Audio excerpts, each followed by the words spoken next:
Hey guys, welcome back to future classes UP. तो आज के इस वीडियो में हम समझने वाले हैं मैस्लो का सिद्धांत, जिसे हम आवश्यकता पदानुक्रम सिद्धांत के नाम से भी जानते हैं। तो चलिए आगे बढ़ने से पहले अगर आप चैनल पर नए हैं और अभी तक चैनल को सब्सक्राइब नहीं किया तो प्लीज़ प्लीज़ प्लीज़ एक बार से जाकर चैनल को अवश्य लाइक शेयर एंड सब्सक्राइब कर दें। तो चलिए देखते हैं, ये हमारा बहुत ही इंपॉर्टेंट टॉपिक है मैस्लो का सिद्धांत। मैस्लो सिद्धांत में मैस्लो ने अपने विचारों का प्रतिपादन किया है, जिसे मैस्लो नीड थ्योरी यानी कि मैस्लो का आवश्यकता सिद्धांत के नाम से भी जानते हैं, के नाम से भी जाना जाता है, मैस्लो नीड थ्योरी। उन्होंने 1943 में एक पत्रिका a theory of human motivation के माध्यम से और इस पत्रिका के तत्पश्चात अपनी प्रसिद्ध पुस्तक मोटिवेशन एंड पर्सनालिटी में मनुष्य की क्रमबद्ध आवश्यकताओं के संबंध में लिखा। इसे मनोविज्ञान में अभिप्रेरणा का सबसे महत्वपूर्ण सिद्धांत के रूप में जाना जाता है। मनोविज्ञान में इस टॉपिक का हमारा जो अभिप्रेरणा का सबसे महत्वपूर्ण सिद्धांत है, उसके रूप में जाना जाता है। तथा मैस्लो के इस सिद्धांत को हम क्या कहते हैं, आवश्यक पदानुक्रम सिद्धांत के भी नाम से जानते हैं, क्योंकि इसमें स्टेप वाइज स्टेप जो भी आवश्यकताएं होती हैं उसको बताया गया है। ठीक है, आवश्यकता पदानुक्रम सिद्धांत, इसे आप याद रखेंगे क्योंकि ये ऑब्जेक्टिव टाइप क्वेश्चन में हमेशा बनता है क्वेश्चन। आगे देखते हैं, यहाँ इन सभी आवश्यकताओं को क्रमबद्ध इसलिए कहा जा रहा है क्योंकि इनकी पूर्ति क्रमबद्ध तरीके से ही हो सकती है। जैसा कि अभी मैंने जस्ट ऊपर बताया, इसकी जो पूर्ति है वो क्रमबद्ध तरीके से ही हो सकती है। जैसे पहले एक की हुई, फिर दूसरे पर हम जाते हैं, फिर तीसरे पर जाते हैं, फिर चौथे पर, इस टाइप से हम जाते हैं, एक की पूर्ति के बाद दूसरे पर, तब उसकी आवश्यकता हमें महसूस होती है। अर्थात जब तक पहली आवश्यकता की पूर्ति नहीं हो जाती तब तक व्यक्ति दूसरी आवश्यकता तक नहीं पहुंच सकता, अर्थात उसे तब तक दूसरी आवश्यकता के संबंध में ज्ञान नहीं होता कि उसको उसकी भी आवश्यकता है। 5 स्टेप्स ऑफ मैस्लो थ्योरी, जिनकी प्राप्ति हेतु मनुष्य निरंतर प्रयत्न करते रहता है। देखते हैं, इसे निम्न श्रेणियों में विभाजित किया जा सकता है। जैसे 5 चरणों में इसे मैस्लो ने निम्न श्रेणियों में विभाजित किया है। अभी देखते हैं वो 5 स्टेप। जैसा कि आप यहाँ पर देख सकते हैं, जो पहला स्टेप होता है क्या होता है, फिजिकल नीड यानी कि शारीरिक आवश्यकताएं। फिर क्या पड़ती हैं, सेफ्टी नीड्स यानी कि सुरक्षा की आवश्यकताएं दूसरे नंबर पे आता है हमारा। फिर प्यार एवं अपनत्व की आवश्यकता आती है। फिर सेल्फ रिस्पेक्ट यानी कि सम्मान की आवश्यकता। उसके बाद हमारा क्या आता है, सबसे अंतिम में आत्मबोध, या इसे आत्म वास्तविकरण या सेल्फ एक्चुअलाइजेशन भी कहा जाता है। अभी इसको एक एक को समझते हैं। सबसे पहला क्या था, शारीरिक आवश्यकता यानी कि फिजिकल नीड। दूसरा, सुरक्षा की आवश्यकता यानी कि सेफ्टी रिक्वायरमेंट्स। तीसरा, प्यार एवं संबंधों की आवश्यकता, need for love and belonging. आत्मसम्मान की आवश्यकता, सेल्फ रिस्पेक्ट रिक्वायरमेंट्स। एवं पांचवा सबसे आखिरी क्या है, आत्मबोध यानी कि सेल्फ एक्चुअलाइजेशन। अब इन एक एक पॉइंट को हम लोग अच्छे से विधिवत समझते हैं। सबसे पहला क्या है, शारीरिक आवश्यकता यानी कि फिजिकल नीड। मैस्लो थ्योरी के अनुसार मनुष्य की प्राथमिक आवश्यकता उसकी शारीरिक संतुष्टि होती है, जिसके अभाव में वह जीवन व्यतीत करने की कल्पना तक नहीं कर सकता।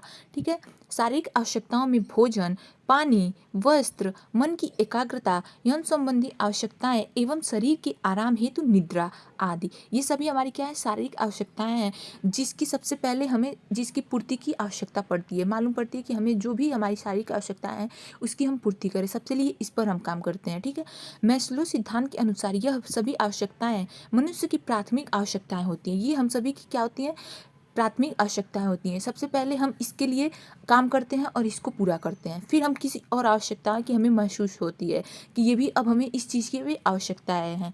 ठीक है, जिसकी पूर्ति हेतु वह सर्वप्रथम प्रयत्न करता है। इन सभी आवश्यकताओं की पूर्ति हो जाने के पश्चात इन सभी आवश्यकताओं को अस्थायी रूप प्रदान करने हेतु एवं इन आवश्यकताओं को संरक्षित करने हेतु उसे सुरक्षा की आवश्यकता महसूस होती है।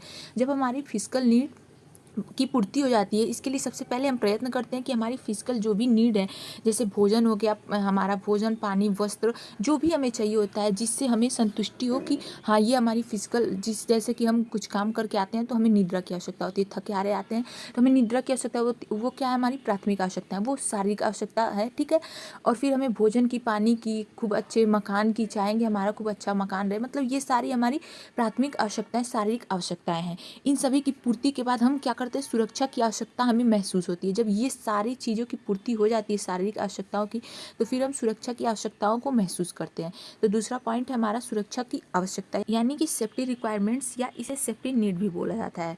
ठीक है। दूसरा पॉइंट देखते हैं, मैस्लो सिद्धांत के अनुसार जब व्यक्ति की उसकी प्रथम चरण की आवश्यकताओं की पूर्ति हो जाती है तब उसको अपने अस्तित्व की चिंता होने लगती है। वह अपने अस्तित्व की महत्ता को जानने लगता है, जिस कारण वह अपने जीवन मृत्यु के संबंध में सोचने लगता है। अपने जीवन को स्थिरता प्रदान करने के लिए उसे इस चरण की आवश्यकता महसूस होती है। तो सबसे पहले जब हमारा फिजिकल नीड यानी शारीरिक आवश्यकताओं की पूर्ति हो जाती है, प्रथम चरण की आवश्यकताओं की पूर्ति हो जाती है, तो हमारा जो सेकेंड स्टेप है यानी कि सुरक्षा की आवश्यकता हमें महसूस होने लगती है।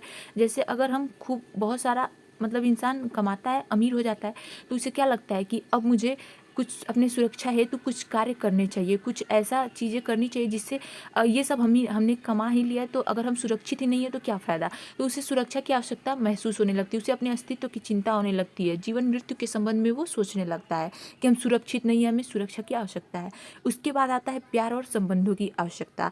थर्ड पॉइंट है हमारा, इसको देखते हैं। व्यक्तियों को अपनी आवश्यकताओं की पूर्ति हेतु अन्य व्यक्तियों की आवश्यकता होती है।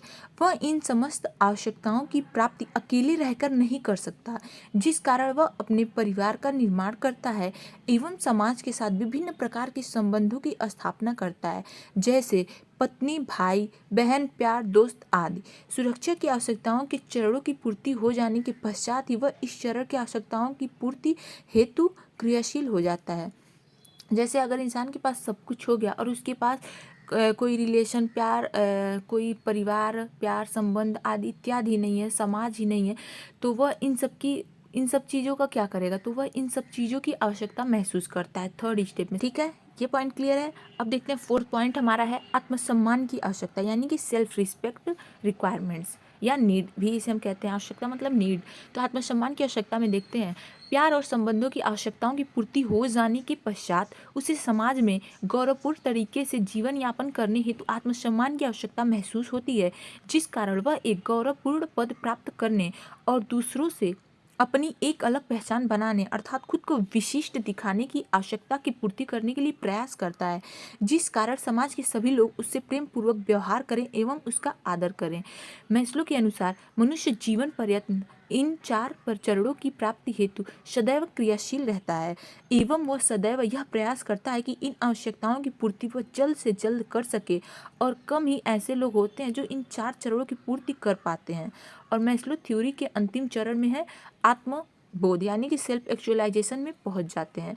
अब देखते हैं अंतिम चरण मैस्लो थ्योरी का। सबसे पहले तो ये क्या होता है, इसमें आत्मसम्मान की जब अनेक सारे रिश्ते समाज में व्यक्ति जाता है, प्यार, संबंध, परिवार जनों का वो जब हो जाते हैं, उसकी आवश्यकताओं की पूर्ति हो जाती है, तो उसे आत्मसम्मान की आवश्यकता महसूस होती है और वो चाहता है कुछ ऐसा करे, कुछ ऐसे पदवी पे आए या सभी लोग उसका रिस्पेक्ट करें। तो उसमें क्या होता है, सेल्फ रिस्पेक्ट की उसमें आवश्यकता महसूस होती है। अब देखते हैं आत्मबोध यानी कि सेल्फ एक्चुअलाइजेशन। मैस्लो ऐसे मनोवैज्ञानिक थे जिन्होंने सर्वप्रथम आत्मबोध को मनुष्य के लिए महत्वपूर्ण माना। मैस्लो सिद्धांत के अनुसार आत्मबोध मनुष्य की आवश्यकताओं का अंतिम चरण है। इनके अनुसार मनुष्य को आत्मबोध तब होता है जब वह अपने चारों चरणों की पूर्ति कर लेता है। इसमें व्यक्ति अपनी आंतरिक शक्तियों को जान लेता है एवं उसे आंतरिक संतुष्टि प्राप्ति हो जाती है।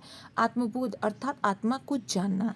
ठीक है, इसे ध्यान में रखेंगे। आत्मबोध मतलब आत्मा को जानना, सांसारिक कटुता एवं सत्यता को पहचान लेना ही आत्मबोध यानी कि सेल्फ एक्चुअलाइजेशन है।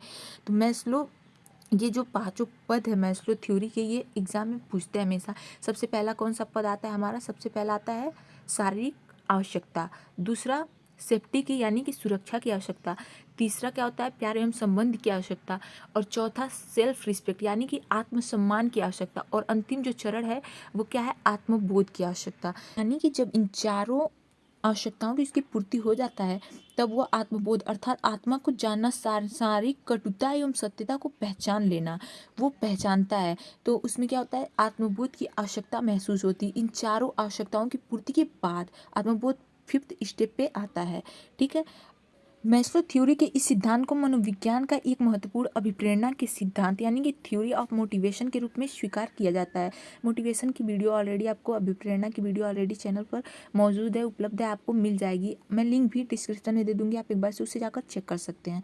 ठीक है, के रूप में स्वीकार किया जाता है तथा इसे आवश्यकता पदानुक्रम सिद्धांत, इसे तो आप नोट करके कहीं लिख लीजिएगा, ये हमेशा पूछा जाता है। आवश्यकता पदानुक्रम सिद्धांत इसलिए कहा गया है क्योंकि इन समस्त आवश्यकताओं की प्राप्ति पदानुक्रम अर्थात क्रमबद्ध क्रमबद्ध तरीके से ही होती है।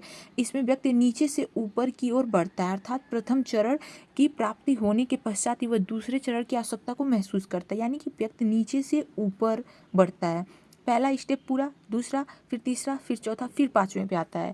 ओके, जब तक व्यक्ति प्रथम चरण को प्राप्त नहीं कर लेता तब तक वह दूसरे चरण की प्राप्ति के लिए अग्रसर नहीं होता है, अर्थात प्रथम चरण की प्राप्ति के बाद ही उसमें अभिप्रेरणा जागती है और वह अभिप्रेरित यानी कि मोटिवेट होता है कि वह दूसरे चरण की प्राप्ति हेतु विभिन्न प्रयास करे। इसलिए भी इसे अभिप्रेरणा का सिद्धांत कहा जाता है। अब अभिप्रेरणा क्या है वो अगर आपको जानना है तो आपको चैनल पर वीडियो मिल जाएगा। मैं एक बार फिर बता रही हूँ, मैं लिंक भी डिस्क्रिप्शन में दे दूँगी, आप एक बार से जाकर उसे चेक कर लेंगे तो एकदम ये क्लियर हो जाएगा। तो आई होप आपको इतना समझ में आया हो जो भी बताया गया हो। सो गाइज, आज की वीडियो में बस इतना ही। अगर आप चैनल पर नए हैं और अभी तक चैनल को सब्सक्राइब नहीं किया तो प्लीज़ प्लीज़ प्लीज़ जाकर चैनल को एक बार लाइक शेयर एंड सब्सक्राइब कर दें। Okay, thank you.